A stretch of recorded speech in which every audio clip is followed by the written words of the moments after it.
Hey YouTube, welcome back to another video. I hope you're all well. So in this video, I want to touch a little bit on protecting ourselves, okay? And one way we can do that is to notice the things that other people say and what those words generate within us. So what type of feelings? This is a major red flag, okay? This is your first sign to look out for to spot a potential narcissist or a potential toxic individual, whatever they may be. So one thing to look out for is the emotions that are generated within us whilst we're around other people. And in my last video, the one titled So You Think You're Self-Aware, that one, our self-awareness is crucial if we want to protect ourselves from toxic relationships with friends or partners, any type of interaction, okay? And one reason why our self-awareness is important, and when I spoke about touching on words that people use and not adding our own twist to them, just leaving the words as they are, one of the ways that narcissists or toxic people creep in is by generating a lot of emotion within us, okay? So you'll hear stories about things that make you feel, whereas if you think about it, when you're mixing and just chilling with your friends, having banter or having a laugh, toxic people are about emotions and reactions, okay? They will tell you things that make you feel bad for them, okay? Because when you feel bad for them, you let your guard down and you don't keep your boundaries, because your empathy starts to lead you instead of your mind, okay? And toxic people, narcissists especially, are aware of this tactic.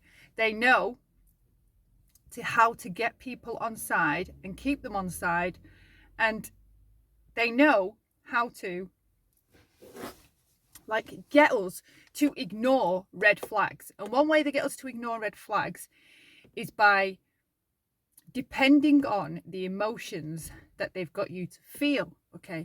So this is just kind of a lesson that I would like to pass on to people, really, that be careful of the emotions that are set off within you when you're conversing with other individuals. Pay attention to how you feel. Start really paying attention to what people are saying, their words alone, without adding your own twist or your own version on top of it, and notice how you start to feel. So for example, if you're around somebody a lot and they've always got a sob story, or they're always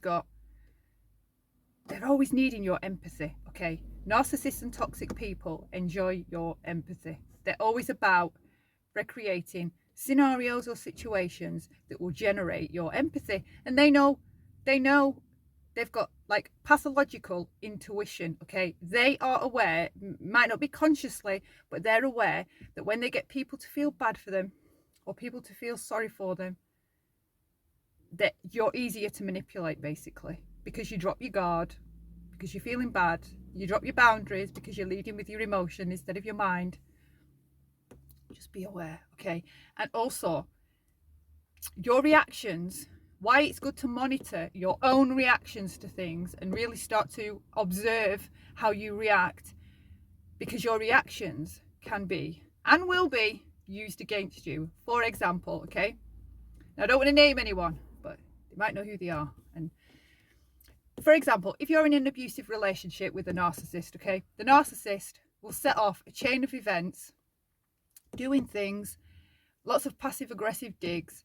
They will give you the silent treatment. They'll give you one word answers. They will stonewall you, gaslight you, blame shift, use misdirection. So while they're using all these tools to mess with you psychologically, okay, what ends up coming out of the victim or the target is something called reactive abuse, okay? And this is when the abused abuses the abuser.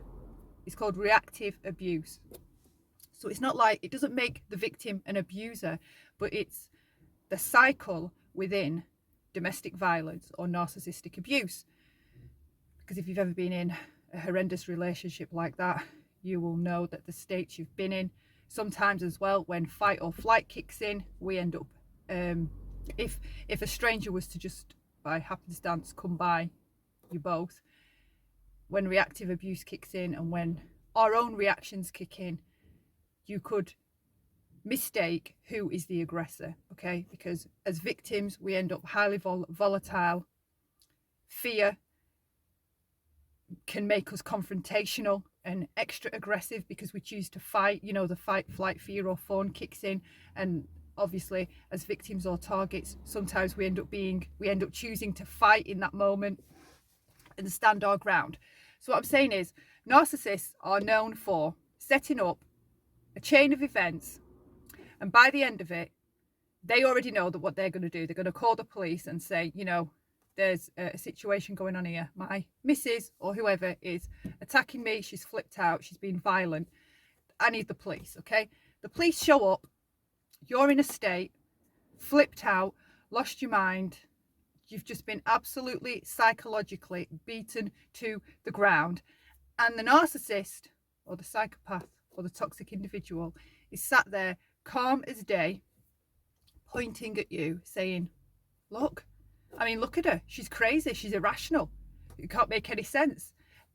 And the victim or the target is losing their mind, hysterical, possibly, you know, charging at the abuser, the real aggressor. So what I'm getting at is, people can use your reactions against you. And just like the narcissist or the toxic individual, they will bring about a chain of events that generate emotions that lead to reactions. And then when you react, you're the person that's called crazy, a lunatic, psycho, psychotic, okay?